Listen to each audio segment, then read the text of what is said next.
gens vendent des formations pour faire de l'argent. Est-ce que tu crois que tout arrive pour une raison? Il faut accepter d'échouer pour y arriver. La France, et quand on grandit, quand on est à l'école, ils font pas en sorte qu'on sache toutes les possibilités qui s'offrent à nous. Genre moi je savais même pas que c'était possible d'être entrepreneur. Si j'avais su il y a 10 ans que ce chemin que je suis en train de faire, il était possible, ça aurait changé ma vie depuis longtemps, tu vois. Est-ce que tu as déjà voulu tout arrêter? Je pense que oui, à un moment. La question qui tue, parlons d'amour. Hola, on est de retour avec Manon qui m'a rejoint à Dubaï. Je suis trop contente. Et on s'est dit qu'on allait faire des folies parce que l'idée c'est vraiment de profiter aussi, de charbonner mais aussi de profiter. Donc on a pris une petite Porsche, ma petite conductrice, et on s'est dit qu'on allait refaire comme la dernière fois, comme on avait fait à Bali, que ça vous avait plu et qu'elle allait me poser un petit peu des questions. Mon Juju, c'est quoi la plus grande illusion qu'on nous vend sur la réussite selon toi? Je pense que c'est le fait de montrer que tout est facile.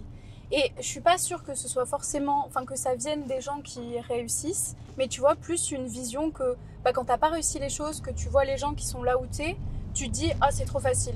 Cette personne, on lui a donné ça, elle en est arrivée là comme ça.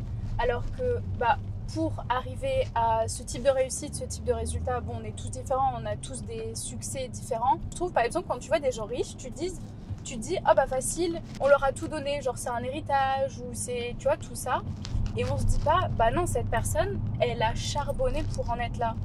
Et tu vois, c'est un petit peu genre ce qu'on voit sur les réseaux sociaux, tu vois toujours la facette de l'iceberg qui est en dehors de l'eau, au lieu de regarder tout ce qu'il y a eu en dessous et qui a permis aux gens d'en arriver là. Et je pense qu'on oublie que derrière la réussite, il y a des sacrifices, il y a des heures de travail, etc. quoi. Les gens, ils ont une perception aussi de des gens en fait en général. Aujourd'hui, t'écoutes plus ton intuition ou ta raison? Je pense que j'écoute plus mon intuition et on en a déjà parlé en plus. Je pense que nous les femmes, on a cet avantage à avoir de l'intuition et surtout s'écouter. Et je sais qu'il n'y a pas longtemps, je parlais avec des mecs et eux, ils me disaient qu'ils étaient totalement décorrélés de leur intuition. Et je pense que c'est notre plus grosse qualité en tant que femme. Et même si j'ai fait des maths, que j'ai un profil très scientifique, que je m'inspire des KPI, etc., je sais que des fois, je base quand même beaucoup sur mon intuition et ce que je ressens. Et même, j'en avais parlé avec Tini et Sissi Mua. Et genre même lui, il disait que il était épaté par Sissi parce que en fait, elle suivait grave son opinion et que c'est comme ça qu'ils avaient réussi à en être là où ils en étaient aujourd'hui. C'est vrai que je trouve que tu écoutes beaucoup plus ton intuition et qu'avant tu étais un peu plus sur la droite encore. Avant tu étais un peu plus sur la raison. Si vraiment depuis 4 mois, je trouve que déjà il y a quelque chose qui a changé. Ah ouais? Ouais, quand je t'ai dit que je te trouvais plus féminine, c'est par rapport à pas l'extérieur, c'est l'intérieur. Ah ouais, je pense que j'ai rien fait de plus qu'avant, tu vois. Mais je me suis dit, je vais prendre plus de temps pour moi. C'est ça. Du coup, ça t'a ouvert des portes, je pense, à l'intérieur de toi. Et j'ai accepté de plus tout contrôler et de laisser les autres s'occuper de moi aussi. Voilà. Surtout une personne. C'est quoi pour toi vivre librement? Pour moi, il y a surtout, aujourd'hui, le plus important, c'est quand même d'être libre géographiquement. Et quand on dit financièrement, je pense qu'il y a un petit peu, et même moi, la première, mais je pense que on comprend pas la bonne chose. Parce que pour moi, être libre financièrement, c'est que tu n'as plus à t'occuper de tes finances. Mais globalement, il faut quand même que tu t'occupes de tes investissements, etc. Donc je dirais surtout libre géographiquement, pouvoir voyager où tu veux, quand tu veux, être libre de ton temps. Parce que ça, je pense que c'est la chose la plus importante. Tu vois, là, aujourd'hui, on s'est dit, vas-y, on va prendre une voiture, on va tourner ça, c'est quand même du travail. Mais on était libre de se dire, on n'a pas d'école, on n'a pas ci, on n'a pas ça. Même toi, tu as pu décaler tes coachings, etc. Clair. Et ça, pour moi, c'est un luxe. Le luxe de te dire ce que tu veux faire, quand tu veux le faire, avec les gens que tu veux, choisir avec qui tu veux travailler. Pour moi, c'est ça la vraie liberté. Et c'est aussi ce que j'apprends aux élèves dans l'accompagnement. Elles peuvent être libres géographiquement, voyager d'où elles veulent. Et je pense que c'est ça la vraie liberté. Et c'est pour ça qu'elles rejoignent Liberté Digitale. Et c'est ma plus grosse fierté aujourd'hui de pouvoir aider d'autres femmes à faire la même chose que ce que moi j'ai pu faire aussi. Voyager, travailler quand tu veux, où tu veux, avec qui tu veux. Mon premier pourquoi, c'était la liberté. Ah ouais? Ouais, quand je me suis lancée, j'étais free et j'étais CM. Et genre, pour partir à Bali, j'avais juste envie de... Enfin, c'était mon pourquoi, quoi, la liberté. Ouais, moi c'était Bali en vrai. Moi c'était Bali avant la liberté. Et après, Moi, je me suis la dit, liberté. je veux vraiment une activité. Et en vrai, c'est comme ça que j'ai lancé Liberté Digitale et le CM. C'est que je voulais avoir une activité qui me permettrait de voyager et travailler d'où je veux. Et c'est pour ça que Community Manager, c'était le meilleur truc. Genre simple, t'as pas besoin de trop de compétences, c'est accessible, il n'y a pas de risque. Et t'as juste besoin d'une compétence. Et avec ça, tu peux commencer à gagner de l'argent, voyager et travailler de Bali, de Thaïlande, de Cape Town. De Cape Town. Cape Town. Cape Town. Je lui ai dit tout à l'heure à ton pote, il m'a dit Cape Town. Je suis morte. Qu'est-ce que tu aurais aimé savoir avant de choisir une autre voie que le salariat? Ah, qu'est-ce que j'aurais aimé savoir? C'est vert. En fait, je sais que... Bon, je sais pas si je vais vraiment répondre à la question, mais moi, j'ai toujours eu un truc qui m'a saoulée. C'est que, tu sais, j'étais à la fac de maths, et j'ai toujours grandi en me disant, bah, j'ai juste à suivre le chemin que l'école va me donner, tu vois, en mode, bah, oh, c'était marqué bus only. Ouais, je vais tourner. Et du coup, je m'étais dit, bah, genre, l'État, l'école a un programme pour moi, et ils vont me donner ce programme-là. Enfin, genre, j'ai juste à suivre bêtement, et j'arriverai à un job qui me plaît, et à faire quelque chose qui me plaît.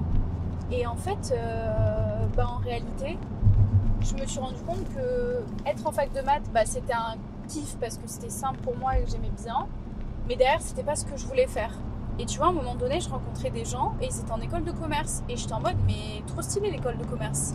Et en fait, je trouve que la France, et quand on grandit, quand on est à l'école, bah, ils font pas en sorte qu'on sache toutes les possibilités qui s'offrent à nous. Genre, moi, je savais même pas que c'était possible d'être entrepreneur, genre d'entreprendre. Et je me suis jamais dit, bah ouais, quand par exemple je vais manger au McDo ou quoi, bon, exemple de merde, mais il y a un entrepreneur qui a monté ça derrière et qui aujourd'hui a délégué ça à des salariés. Et lui, il a la liberté. Et même enfin, en fait, aujourd'hui, et ça on ne dit pas assez, s'il n'y avait pas d'entrepreneurs, les gens ne travailleraient pas et ils ne pourraient pas gagner leur vie. Et je pense qu'on n'est pas assez redevable aux entrepreneurs pour ça. Et tu vois, je me suis dit, mais l'État, l'éducation ne fait pas en sorte qu'on sache toutes les possibilités. Par exemple, moi j'ai toujours été voir la conseillère d'orientation, elle m'a jamais dit bah deviens community manager, freelance ou salarié. Jamais. C'était limite si fallait que je fasse un questionnaire en ligne d'ailleurs à chaque fois. Et je pense que c'est ça. Après moi j'ai jamais été, enfin j'étais salariée juste 3 mois au McDo et on m'a proposé un CDI que j'ai refusé. Mais je pense que c'était parce que j'avais déjà goûté au fait d'être freelance et que je savais que ça pouvait marcher parce que j'avais déjà un petit peu réussi. Voilà, je sais pas si j'ai vraiment répondu à la question. Je pense que si. J'étais en train de me dire que j'avais 31 ans et que c'est vrai qu'on m'a jamais vraiment trop guidée, tu vois. Enfin, moi j'ai été dans le salariat pendant longtemps et si j'avais su il y a 10 ans, donc quand j'avais 21 ans, que ce chemin que je suis en train de faire, il était possible, bah ça aurait été bénéfique pour moi, ça aurait changé ma vie depuis longtemps, tu vois. En vrai, j'ai eu un petit truc de me dire que j'avais perdu un peu 10 ans de ma vie, tu vois. Je me le suis dit, hein. Mais bon, c'est comme ça, c'est tout. C'est que je devais passer par là. Ouais, je pense, parce que de toute façon, ça se trouve, il y a 10 ans, on t'aurait proposé ça, tu l'aurais peut-être pas choisi au final. Peut-être que c'était pas fait pour moi à ce moment-là, tu vois. Mais même moi, tu sais, j'ai pas vraiment redoublé. J'ai pas redoublé, j'abuse, mais je me suis reconvertie 2 fois. Du coup, j'ai perdu 1 an. Et au début, je pensais mal le vivre parce que j'ai toujours été première de la classe. Donc pour moi, redoubler, c'était genre inconcevable. Et enfin, tu sais, genre, on fait toujours croire que si t'as une année de trop parce que bah, t'as sauté une année, en fait, t'es un peu bête, quoi. Ou genre, t'es un peu quand, ou tu vas pas réussir dans la vie. Et j'ai vraiment dû me casser cette croyance de me dire, ok, je me réoriente, je perds 1 an, mais c'est vraiment pour faire quelque chose que moi j'ai envie. Et sur le coup, je savais que je voulais devenir community manager, que je voulais travailler sur les réseaux, dans le sport si c'était possible. Mais dans ma tête, c'était juste salarié. Et c'est vrai que heureusement, j'étais créatrice de contenu à côté avec Insta. Et j'ai pu commencer à gagner un peu d'argent. Genre, je faisais 3 cas par-ci, 2-3 cas par mois, juste comme ça. Après, j'ai chopé des petits contrats. Et ça, je me suis dit, mais en fait, genre, je peux continuer là-dedans sans avoir un patron. Et pourtant, moi, j'étais la première à croire que je voulais un patron et que je voulais travailler dans des bureaux. Genre, vraiment, c'était l'objectif de toute ma vie, ça. Qui l'eût cru? Est-ce que tu as déjà fait un choix que tout le monde trouvait fou? Ouais. Dis-moi. Je dirais le moment où j'ai décidé de lancer Liberté Digitale. Et ça peut paraître fou que je dise ça aujourd'hui parce que forcément aujourd'hui il y a plus de 5000 femmes dans l'accompagnement et je pense que il y a 50 collaborateurs et c'est une réussite aujourd'hui. Mais il y a presque 4 ans quand j'ai voulu lancer ça, en fait je pense que j'étais la seule à y croire. Mon ex de l'époque, il croyait pas, il me disait que j'étais pas une entrepreneuse alors que lui-même est entrepreneur et qu'il avait plusieurs business et qu'il réussissait très bien et tout. Mais déjà mes coachs aussi m'ont dit que j'avais pas les capacités, que j'avais pas le diplôme et c'est vrai que ça j'en ai quasiment jamais parlé, je crois que je l'ai mis en story il y a pas longtemps parce que en vrai ça me choquait de me dire que tout le monde s'est dit ah non ça a été facile pour Justine de lancer Liberté Digitale, mais littéralement quand j'ai voulu le lancer tout le monde était en mode genre t'as pas les compétences, t'as pas le diplôme, pourquoi toi t'arriverais à faire ça? Et même moi je me le suis dit à un moment, je me suis dit mais en fait ça se trouve les gens ils ont raison et je peux pas concurrencer les écoles, enfin qui dit que moi ça va réussir? Et en réalité c'est juste une nana qui m'a fait confiance, qui m'a envoyé un mail et qui m'a dit mais je veux trop faire ce que tu fais. Et je lui ai dit genre on va à l'école, genre normal. Et elle m'a dit non Justine j'ai envie que ce soit toi qui m'apprenne. Et j'étais en mode moi ok on peut s'arranger, mais genre vraiment je trouve ça fou et je sais que tout me disait que c'était pas une bonne idée, mais en fait d'un côté tu vois je comprends parce qu'il y avait personne qui faisait ce que j'ai fait et même encore aujourd'hui personne a lancé ce que je fais, tu vois, genre la même offre que moi et tout, donc je comprends que les gens m'ont trouvé fou. Je me dis toujours il y a que 1% des gens qui vont le faire et si je suis la seule ou la première à le faire j'ai tout gagné. Est-ce que tu as un mantra qui t'accompagne souvent? Ouais. Tu le sais, toi? D'ailleurs? Je sais pas, si, je le sais. Je suis censée le savoir? Je pense, non. Je le mets tout le temps par message, enfin, pas par message, mais sur mes réseaux sociaux. Et quand j'étais petite, je l'écrivais partout. Ça me dit rien. Mais dis-moi. Dream big, rêver grand. Ah! Genre, quand j'étais petite, je l'écrivais sur tous mes carnets. Dès qu'on m'offrait un carnet, je le marquais dessus. Et je l'ai mis aussi. Genre j'avais fait je crois que je l'ai jamais dit, mais j'avais un collier et j'avais gravé au dos Dream Big. Mais en mode moi j'avais écrit et ils avaient gravé au dos du collier, c'était APM Monaco qui avait fait ça. Et je l'aimais trop ce collier là. Et c'est ce que je répète tout le temps à mes élèves, genre osez rêver grand et surtout en fait croyez en vous et osez rêver grand. Et je pense que c'est ce qu'on a toutes et tous besoin, mais surtout nous les femmes. Et toi t'as un mantra? Alors là, en conclusion, c'est dur de réfléchir. Non, en vrai, je pense que j'en ai, mais j'ai rien qui me sort là. Ah ouais? Ouais. Mais moi, ça, je l'écris partout depuis toute petite. Genre, tout le monde sait que... Genre, même ma maman, avant même que je sois dans l'entrepreneuriat. Ah ouais? Genre, si j'avais un tatouage, ce serait ça. Non, en fait, non, j'ai pas vraiment de mots. Moi, ça a été l'inverse, en fait. J'ai jamais eu de mantra et tout, je me suis toujours surprise. Ah ouais? Ouais. Surprise. Mais je suis super contente. Que tu fasses pas comme les autres. Ouais, voilà, c'est ça, tu vois. Genre, en fait, ouais, c'était pas des mots, mais plus des actions. Donc, si tu peux mettre un mantra sous forme d'action, c'était ça, tu vois. Je faisais tout le temps et j'étais surprise, j'étais contente parce que du coup, je me différenciais comme ça aussi. Mais j'ai pas de truc écrit, tu vois. Ok. C'est quand le moment où tu t'es sentie 100% alignée? Oh, c'est vrai, c'est une belle question ça. Réfléchis. Le moment...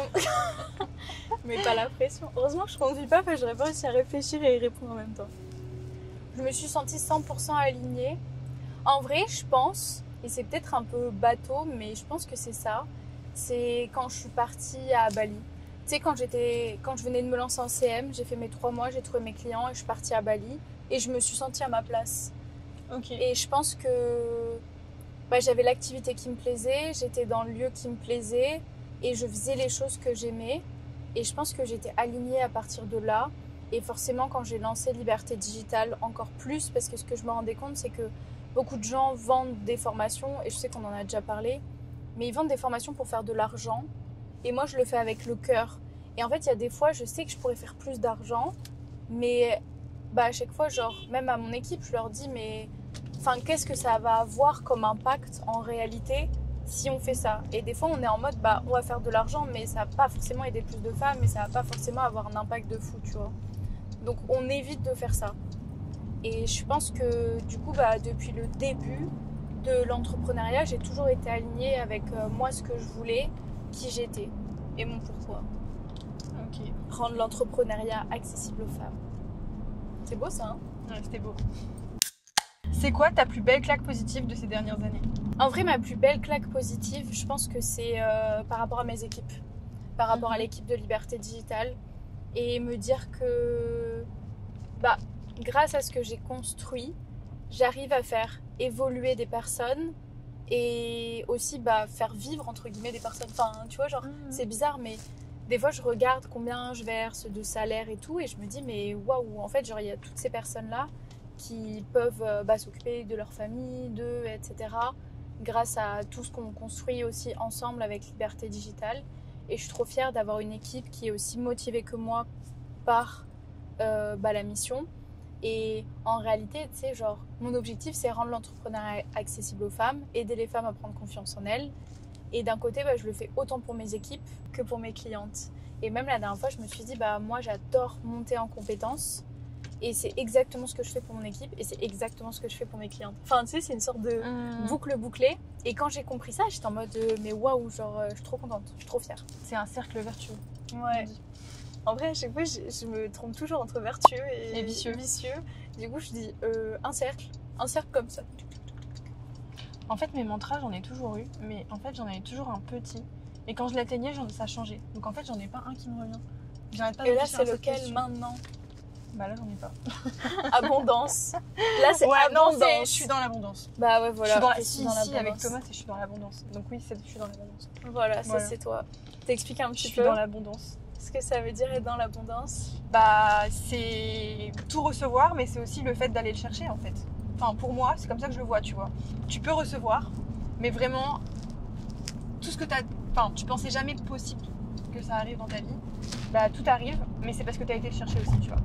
Et en ce moment, que ce soit à Bali, à Dubaï, en France, enfin peu importe, je suis complètement... Qu'est-ce qu'il y a? Là, il y a les musées du futur, c'est trop beau. Ah oui. Je me sens complètement... Merde, je me suis trompée de route. Ok. Je me sens complètement dans l'abondance. C'est marrant, moi, j'aurais pas décrit pareil, l'abondance. Tu le reçois, En fait, moi, l'abondance, je me dis... en mode, tu donnes pour recevoir, pour être dans l'abondance. Tu vois ce que je veux dire? En fait, je pense qu'on a tous une autre définition. Ouais. Toi, mais pour moi, être dans l'abondance, c'est...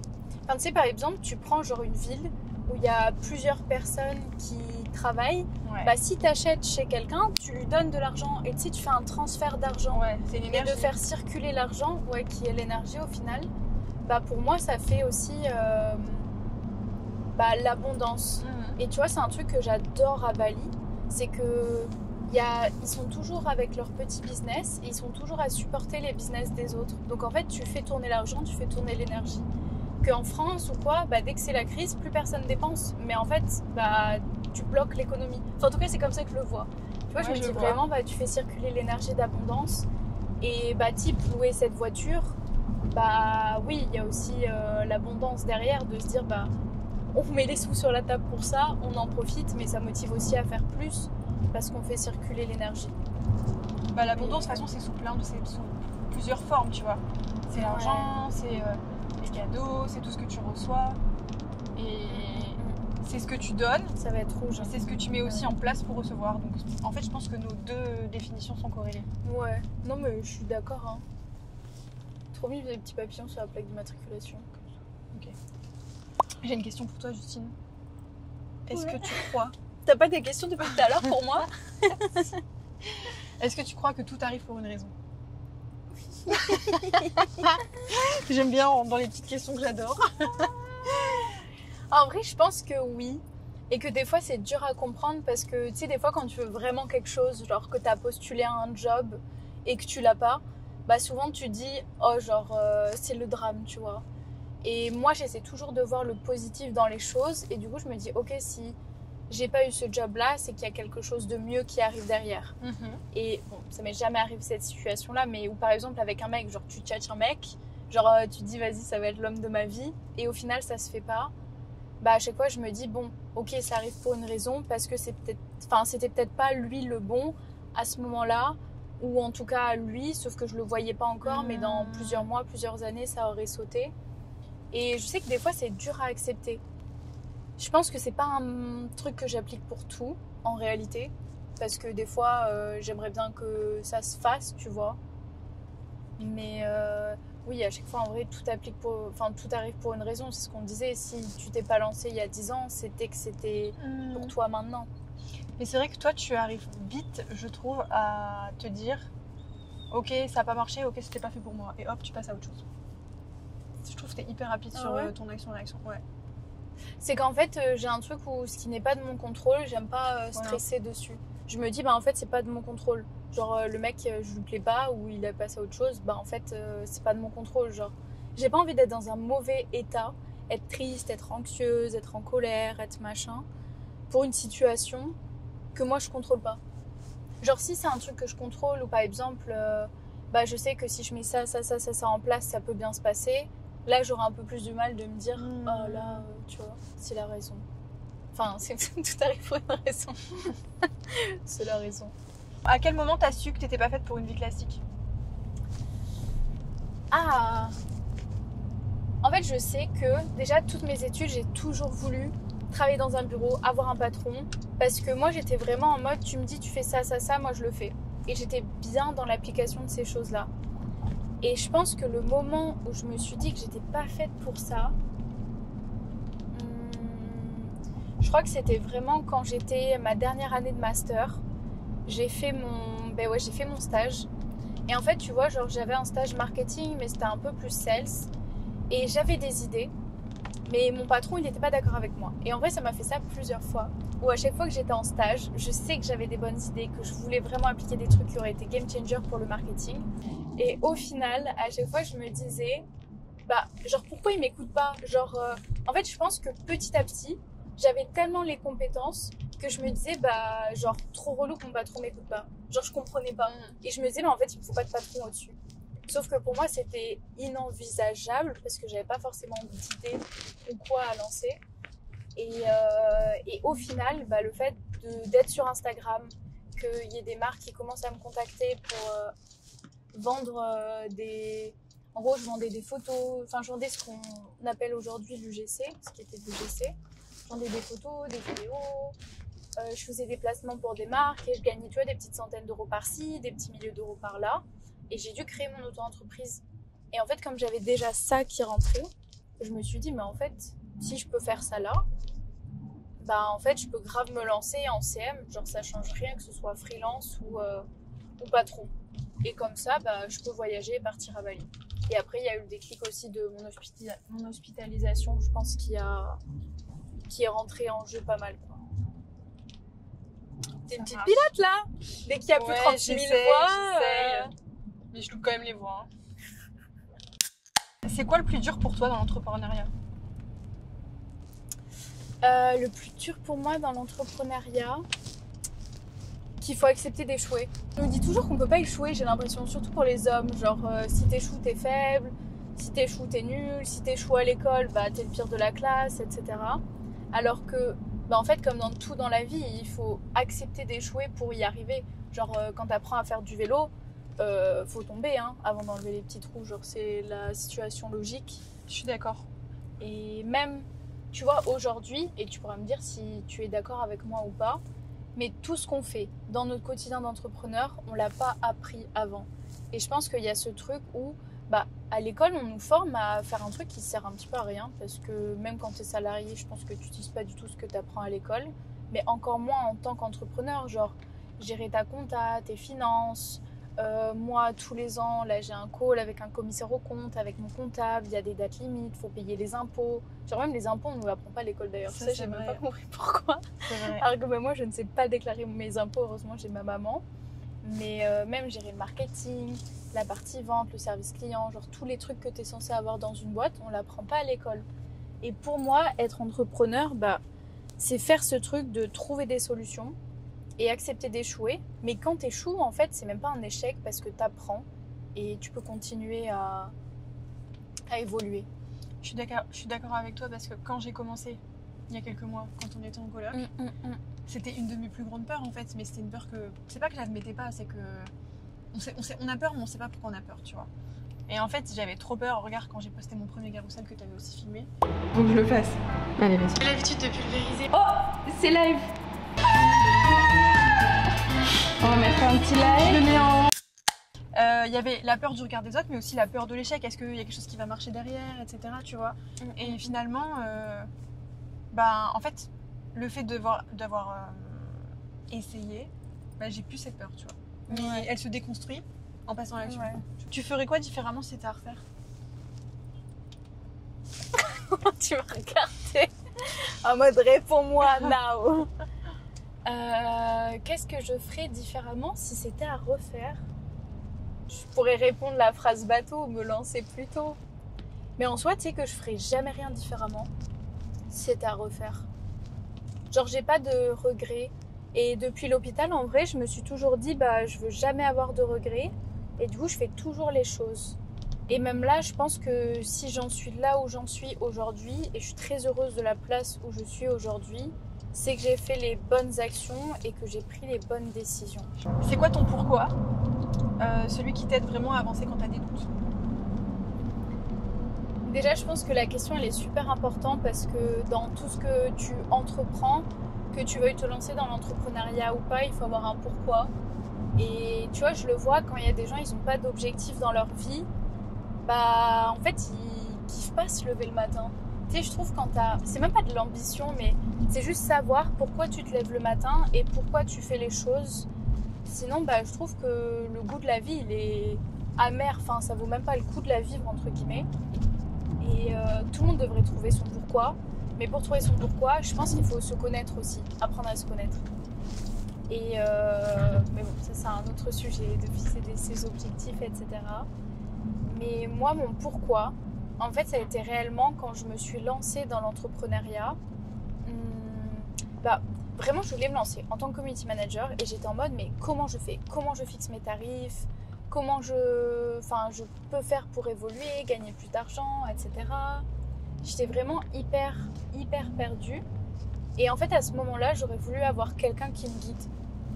Et j'avoue que, au début, quand j'ai lancé Liberté Digitale, c'était vraiment dans ce sens-là parce que j'ai eu les demandes et que je me suis rendu compte que ce que j'allais créer là, ça allait être exactement ce que moi j'aurais voulu avoir quand je me suis lancée. Et du coup, forcément, aujourd'hui, ça a évolué. Et je me dis, mais il y a tellement peu de femmes qui ont confiance en elles, qui arrivent à croire, à oser et à entreprendre ce qu'elles veulent vraiment, que ce soit dans l'entrepreneuriat ou même un autre truc. Par exemple, tu as toujours rêvé de faire du vélo, parce que là, je vois du vélo, du patin à glace, de te dire, j'en suis capable. Même moi, genre la boxe, je pensais que c'était réservé aux hommes. L'idée, c'était vraiment de me dire, je rends l'entrepreneuriat accessible aux femmes, je les aide à prendre confiance en elles, je les aide à se lancer en leur donnant exactement ce que moi j'aurais voulu avoir quand je me suis lancée. Bon, première partie de questions terminée. Il y a un café que je veux tester mais depuis si longtemps, sauf qu'il est un peu loin, du coup j'y ai pas mis les pieds encore, donc je me suis dit que là on allait y aller. Et là le café il a l'air trop bon, en vrai j'ai trop envie de prendre un matcha, mais à la fois j'ai trop envie de prendre le smoothie Daily Bieber, je sais pas ce que je veux prendre. Trop contente, j'ai trop hâte de tester. Ils m'ont donné une poche. Regarde, ça c'est ton matcha. Merci. Regarde comme il est beau. Ouais, il est déjà sucré de base. Et moi j'ai pris le smoothie Daily Bieber. Il est beau. Tiens, ça c'est ta paille. Et ça c'est la mienne. Est-ce que tu as déjà voulu tout arrêter? Est-ce que j'ai déjà voulu tout arrêter? Je pense que oui, à un moment. En fait, des fois, je me dis, t'imagines, en fait, c'est pas que j'ai voulu tout arrêter, mais j'ai plus pensé au fait de et si ça s'était pas arrivé, entre guillemets.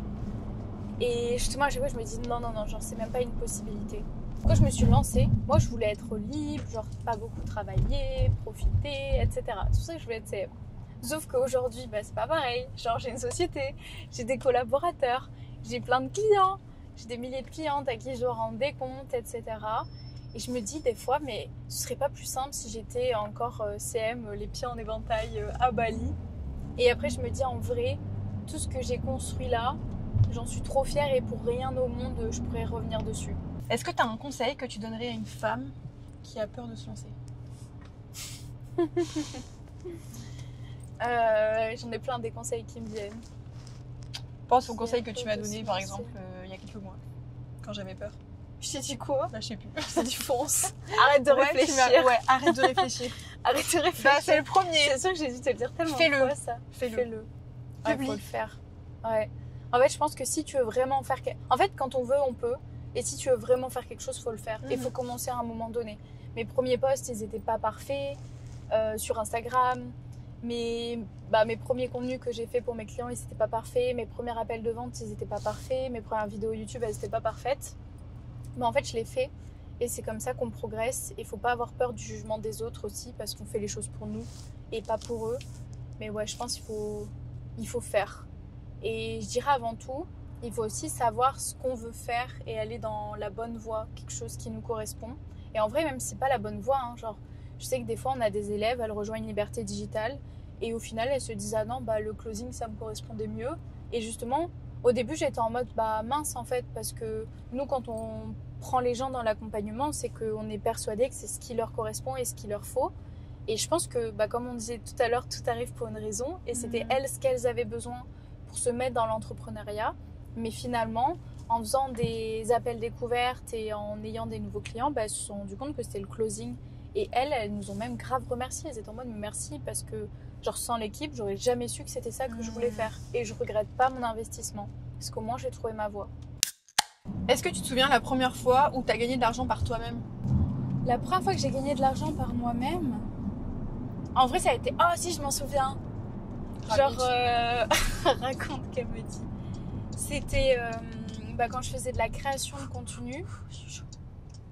En gros, je publiais sur les réseaux. Genre, je publiais tous les jours. Genre, vraiment tous les jours, je faisais des photos, etc. Et il y a Women's Best qui m'a contactée. C'est la marque de sport. Et du coup, ils m'ont proposé de faire un partenariat, de m'envoyer, genre, je crois, 200 € de produits par mois et de faire des posts. Tu sais combien ils me payaient le post? Non. 20 €. Tu devais être contente en plus à ce moment-là, non? J'étais trop contente. Genre, ça me faisait des habits de sport, j'avais des compléments et tout. Enfin, genre, j'étais en mode, mais trop bien. Parlons d'amour. Bah ouais, la question qui tue. Non, mais c'est quoi pour toi un amour sain? Un amour sain, je pense que déjà, il est dur à trouver. Mais j'ai pas envie d'être pessimiste, je suis très optimiste. Et non, je pense un amour sain, déjà, il faut deux personnes qui se complètent, mais dans le sens où il faut que chaque personne séparée soit déjà accomplie et ait pas besoin de l'autre pour évoluer. Et je pense que il y a beaucoup de gens qui attendent l'autre personne, la bonne personne, alors qu'il faut d'abord faire soi-même le travail avant de trouver la bonne personne. Et c'est vraiment 1 + 1 = 2 et pas 0,5 + 0,5 = 1. Après, un amour sain, j'ai l'impression que c'est de plus en plus dur de trouver parce que je trouve que avec les réseaux sociaux, on a perdu un petit peu en réalité et les gens pensent toujours que c'est plus vert ailleurs alors que en réalité c'est pas forcément le cas. Mais pour moi, un amour sain, c'est là où en fait on calcule pas. Tu sais, on en parlait tout à l'heure, on calcule pas ce que l'autre va faire, on le fait parce qu'on a envie de le faire. Et on se dit pas, ah non mais si j'envoie mon message trop tôt, qu'est-ce que l'autre va penser? Ah mais non, attends, faut que j'attende un petit peu avant de répondre, sinon la personne elle va croire que je suis à fond sur lui. Et plein de petits trucs comme ça, où je pense que même de toute façon si tu cherches quelqu'un et qu'il y a des trucs où toi tu sais pas si c'est chaud, si c'est froid, que... Tu sais, quand toi tu sais pas que tu te poses des questions, c'est que de toute façon c'est déjà pas sain. Non mais c'est clair, tout est dit. Moi je dis même 1 + 1 = 3, t'as toi, t'as la personne et plus la relation, tu vois. Moi je sais que j'ai besoin d'une relation où mon mec va me porter et où moi je vais le porter aussi. Et c'est un truc où la communication c'est super important et il faut être ok d'avoir les conversations difficiles, de se remettre en question. Et tu vois, moi un gros red flag en vrai quand t'es en couple, je trouve que c'est quelqu'un qui arrive à t'engueuler et te dire des trucs, tu vois. Genre pour moi ça c'est même pas acceptable, genre je me dis toujours en fait non. Ouais, c'est deux personnes autonomes de toute façon, et autonomes émotionnellement surtout. Ouais, je pense qu'il faut que les deux personnes s'aiment soi-même, qu'elles aient fait le travail. Et d'un côté, tu vois, je trouve ça ok, je trouve ça normal d'arriver avec des traumas dans une relation parce qu'on en a tous et on en aura toujours et on évolue, on est des êtres humains et c'est ça. Mais au moins communiquer à l'autre et comprendre nos réactions pour pas que ce soit dur pour la personne en face. Je suis d'accord. Est-ce que t'as perdu des amitiés depuis que t'as lancé ton business? Ouais. J'en ai perdu pas tant que ça, parce que j'ai quand même pas mal fait le tri pendant toute ma vie, entre guillemets. Mais je sais que quand je me suis lancée, il y a des proches qui n'ont pas compris ce que je faisais, qui n'ont pas compris que je dise non à des soirées, que j'arrive en retard, à des anniversaires, que je travaille le week-end, parce que eux, ils étaient salariés. Et je sais qu'il y a eu ce décalage-là, où eux comprenaient pas. Mais en fait, quand tu montes ton propre business et que tu as tes propres rêves, en fait, au début, tu dois travailler H24 et pour quelqu'un qui est salarié, c'est pas concevable. Et je sais que c'est des gens... Tu vois, je vais pas leur jeter la pierre dessus parce que je sais que tu peux pas savoir et tu peux pas comprendre. Mais moi, je leur disais, je suis fatiguée, je travaille. Et eux comprenaient pas. Et je sais que j'ai un peu mis... j'ai un peu mis un écart. Je dirais pas que j'ai perdu des amis, mais j'ai quand même mis des limites et des écarts. Et après, il y en a qui m'ont toujours soutenue, même sans comprendre ce que je faisais. Mais ouais. Selon toi, c'est quoi la plus grosse faiblesse de l'être humain? C'est dans les questions, ouais, ça? Ouais. C'est dans les questions, elle est là. Oh, waouh! Je l'ai préférée aux autres, c'est pour ça que je te l'ai posée. La plus grosse faiblesse de l'être humain? Genre vraiment le premier truc qui m'est venu en tête, et dans ma tête je me suis dit why, est-ce que je peux pas trouver une autre idée? Ça a été la paresse. La paresse et la procrastination. Ouais. Genre j'ai pensé à ça direct. En vrai au début je voulais dire autre chose, mais je suis en mode non, je pense que c'est vraiment une grosse faiblesse, la paresse. Si c'est ce qui est sorti en premier, c'est que... c'est ce que je me dis. Ouais. Mais genre tu sais, je l'explique même pas trop. Enfin, si des fois j'ai l'impression que les gens ils font pas les choses juste par flemme. Genre, tu sais, il y a plein de gens qui procrastinent de ouf ou qui sont paresseux sur plein de choses, qui veulent faire des trucs mais qui remettent à plus tard. Et en fait, tu remets à plus tard parce que t'es paresseux, quoi. Comment est-ce que tu cultives tes liens à distance? Toi-même, tu sais, mais des fois, j'ai l'impression de ne pas les cultiver. Dans le sens où, et j'en ai déjà parlé à des copines, c'est que je sais que moi, je tiens fort à mes amis, je pense à eux. Mais c'est pas parce que je leur écris pas que genre c'est pas mes amis. Et justement pour moi, mes vrais amis c'est ceux qui ont pas besoin que je leur écrive genre tous les jours ou toutes les semaines pour qu'ils se sentent importants à mes yeux. Ils savent en fait. Ouais, ils savent. Genre vraiment c'est ce que je dis. Et puis même mes copines, tu vois, genre Alice et Popo de Bordeaux, au début je les remerciais. Je leur disais je remercie parce que j'ai trop de la chance d'avoir des copines qui, quand je reviens à Bordeaux, c'est tout pareil comme si j'étais jamais partie. Elles comprennent. Alors que, je leur envoyais pas de message parce que, je travaillais en fait. Et je sais que moi, j'ai un petit peu plus du mal d'envoyer des messages quand je suis pas au même endroit. Parce que j'ai déjà 36 000 trucs dans mon quotidien. Et si je suis pas sur mon tel, je préfère voir les personnes en vrai et passer du temps de qualité. Genre pour moi, c'est super important de passer du temps de qualité avec les personnes qui m'entourent. Et après, en vrai, Instagram, ça m'aide à cultiver un lien dans le sens où moi, je peux réagir à leurs stories et elles à mes stories. Ouais, ça c'est cool. Mais d'un côté, tu vois, il y a ce truc où je me dis, en fait, j'ai tellement l'impression d'être avec elle et elle avec moi que du coup, on s'envoie pas de messages. Alors qu'on n'aurait pas Instagram, on prendrait des nouvelles. Je me suis fait la réflexion la dernière fois. J'avais une pote, elle était en mode t'as fait ci, t'as fait ça, t'as fait ça. J'avais rien à lui raconter. Et je me suis en dit, vrai ouais, oui, parce que tu voyais déjà toutes les stories. Ouais. Est-ce qu'il y a une rencontre qui a bouleversé ta façon de voir l'amitié? Voir l'amitié? Ouais, on n'est pas sur l'amour là, on est sur l'amitié. Mais je pensais dans le business. Parce que dans le business, j'avais une personne. Raconte les deux. Ouais, j'avoue. Une personne qui a changé ma vision de voir l'amitié. J'ai pas forcément. Ok.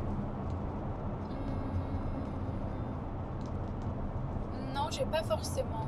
Je pense pas. Alors dans le biz.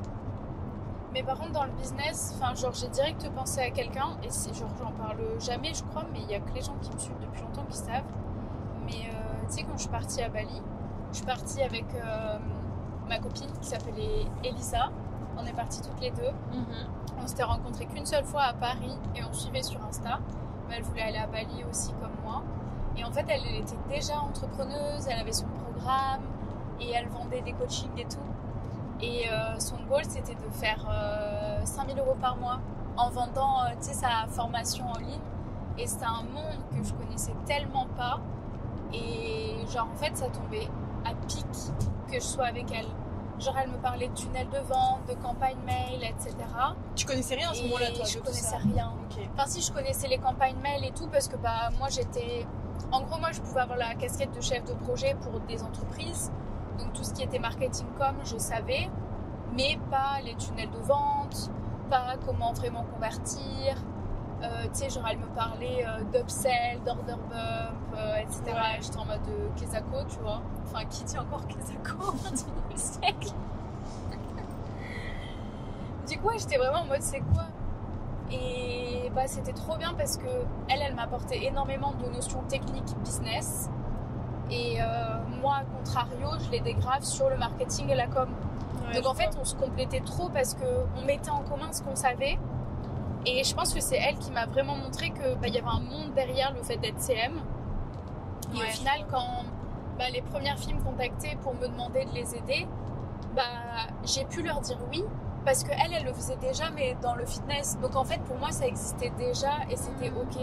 Sinon, je pense que bah, j'aurais vraiment dit non, en mode non, c'est pas possible. Tu sais, quand tu connais personne qui fait du coaching, tu te dis pas que c'est possible.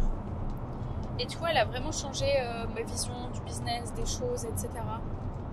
Et c'est tellement important, genre ton entourage, le choix que tu fais de ton entourage. Parce qu'au final, c'est eux qui t'ouvrent des portes, qui te montrent des voies, qui cassent tes croyances, qui te font rouler en petite Porsche. Bah, c'est comme quand j'ai habité avec toi et que tu m'employais des mots de business et j'ai appris sur le tas, quoi. Ouais. Mais je pense que toutes ces notions-là, tu les apprends que avec des proches ou si tu investis sur toi, mais c'est direct un coût. Et je pense au début, il faut être entouré, poser des questions à droite à gauche. Et une question qui revient beaucoup, c'est comment bien s'entourer. Genre même là, on me l'a posé il y a pas longtemps. Et en vrai, je pense qu'il y a un moment où tu es obligé d'être seul et de faire les choses seul parce que bah, tu viens de ton ancien environnement et tu peux pas trouver des entrepreneurs aguerris comme bah, là, nous, on est entourés aujourd'hui. Donc tu as ton chemin tout seul. Et après, bah ouais, tu rencontres des gens en voyageant, en allant à des events, sur les réseaux sociaux, etc.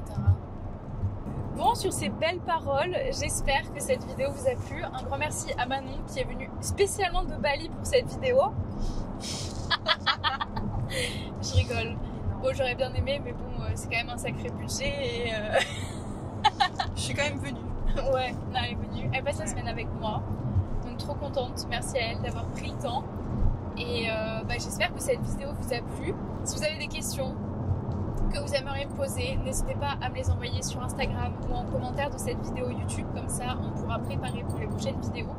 J'espère aussi que ce format vous a plu. En vrai, c'était trop cool parce que grâce à vous, j'ai quand même pu louer la voiture de mes rêves. Donc voilà, trop bien.